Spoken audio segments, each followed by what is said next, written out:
mo ba, na viral ngayon ang pagsagot ni Diwata sa isang interview kung ano ang pet peeve niya? Hi, Mr. King Ideas. Let's talk about viral questions related to pet peeves. Let's create clear instructions. A pet peeve ay isang bagay na sobrang nakakairita o nakakainis para sa isang tao.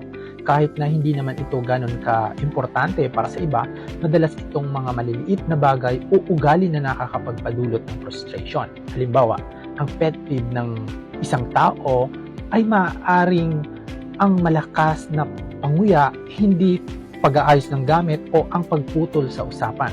Kahit parang simple lang ito para sa iba, sobrang nakakainis ito sa taong may pet peeve. When discussing pet peeves, it's important to recognize that everyone has different triggers, and what annoys one person might not affect someone else at all. If you're aware of someone else's pet peeve, it's a good